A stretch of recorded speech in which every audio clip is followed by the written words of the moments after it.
The greatest fear is the fear of the unforeseeable, the fear of the future in which we cannot see.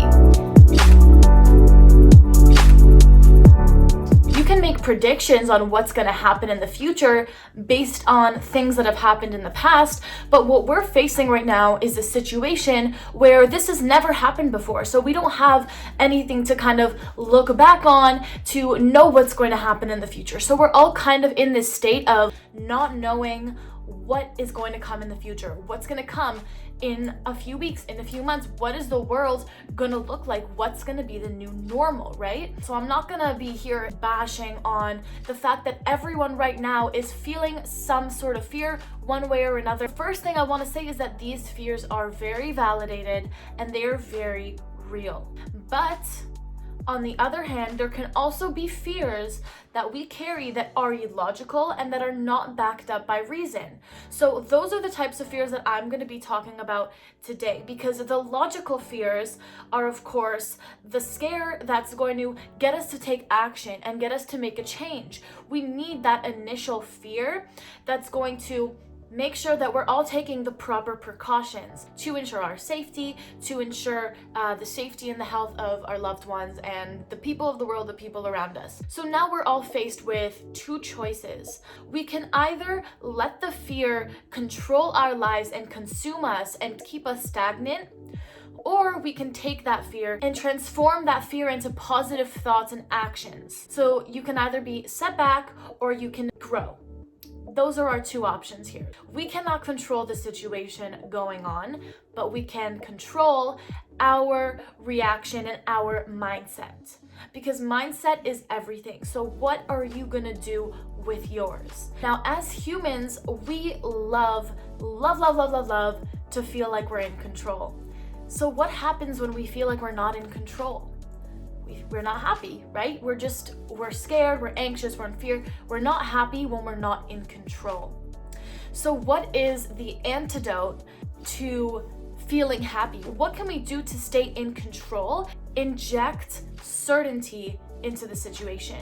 Now, what do I mean by injecting certainty? Injecting certainty means reminding yourself that even though you cannot see the outcome, you cannot see how things are going to be okay in the end, that they always are, okay? Had to tap the desk for that one, because there's always a light at the end of the tunnel, and there can only be light after there is the darkness. So we need these dark times, as dark and sad and awful as they are, but that is so we can all wake up and actually put a foot forward to change, because all these changes that we're seeing happening in the world right now, they would not be happening if it weren't for this current situation. So we have to be very mindful that everything is happening for a reason that my eyes can't see, that there's a bigger picture that we cannot see because we're still in the frame.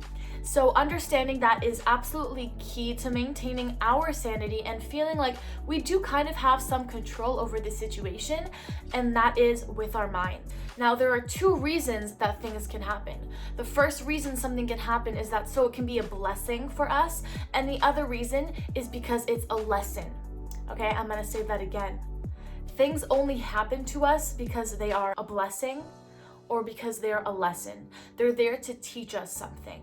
And right now we're in a stage of where the world is going through this global need to be learning a lesson. So that leads me to my next point, which is that there is something called the collective consciousness. To understand this, I'm gonna try to break it down in simple terms. So basically, we all have thoughts, and those thoughts create a vibration. When you take the thoughts of 100 people, 1,000 people, or the world, that creates a very heavy vibration. And that pool of thoughts kind of gets tossed around the collective consciousness. So we all absorb a part of the collective consciousness. For example, the current situation, the collective consciousness is in fear. Most of the world is in fear. So what that does is it creates a collective consciousness, a collective pool of thoughts that we all absorb. So whether or not we're actually in fear about the current virus or not,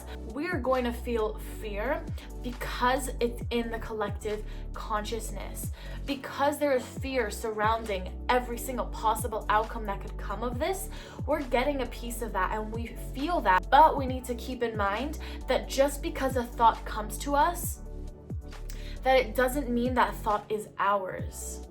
Okay, that's really, really powerful to keep in mind. So it's very, very important to take those thoughts that we are feeling, validate them, and understand that there might be a reason that I'm feeling this. Maybe I need to take action in a certain way.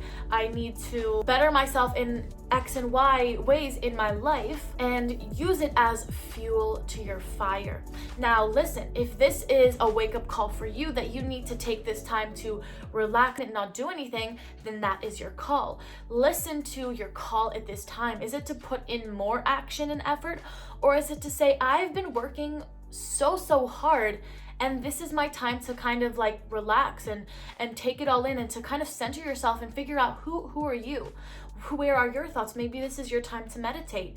Maybe this is your time to get centered and to relax and do some self-help, some self-care. Everyone's gonna have a different type of approach, how they're going to deal with how this fear is coming to you. Kind of, zoom out and see, is this something that you are genuinely fearful of? If so, how are you going to take action? Or we can let it consume us and control us, and we can fall deeper and deeper, and nothing is going to resolve from that.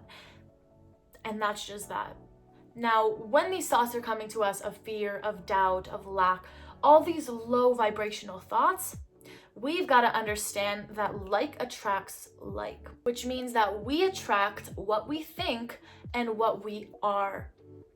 So if we are in a low vibrational state, such as fear, lack, or doubt, we are attracting more of that to us.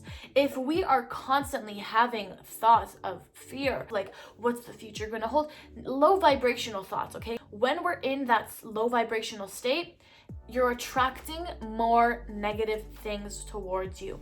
Now, this is completely law of attraction. If you guys are interested, there are tons of law of attraction videos on YouTube. The most important thing that you need to know is that you are attracting exactly what you are thinking all the time. So be cautious of your thought patterns, and be cautious that when a thought comes, that you try your best to shift it. You can change the story in your head. And if you think you can't, then that's a story in your head. Anything can change using the power of our minds. We don't even understand how powerful we are sometimes with our minds. It is so important to understand that our thoughts are creating our reality. So being in that place of fear is only going to keep bringing you down. Things are happening for a reason in our lives. Choose the positive things that can come out of the situations with what we can control. Now, how do we stop the fear? What steps can we practically and actually take, stopping it from consuming our lives, basically? And the number one thing that has completely helped me, and I know it's helped a bunch of friends and family that I've been talking to, is that you need to stop consuming so much of the negative news. And just news in general, because news is not ever positive. It's always pushing down our throats all the negativity that's happening in the world. That in turn actually stops us from seeing all the positivity that there is. So if you're so focused on the negative, then it's really hard to see all the good things that are actually happening. All the positive cases, all the recoveries, everything like that, right? Focusing in on only the negative is only going to keep you in that low vibe state and attract you with those low vibe scenarios. It's good to be aware, but there is a fine line and a very big difference between being informed and getting the information you need, and actually being in fear from that information and letting it consume you. There is a higher purpose behind everything, including this situation. I want to end this off by saying that this is really a time for us to all introspect and to ask ourselves what's really important. Is it the physical material things that come and go? Or are the things that are truly important in life our physical health, our mental health, our families, our friends, and love, right? Love is the key. It is so important, and it's what's keeping us strong during these times. So I urge you, introspection, number one. But if you made it this far, thank you so much. I would love to hear your feedback in the comments below. Thank you guys so much for watching, and I'll see you guys in my next one. Bye.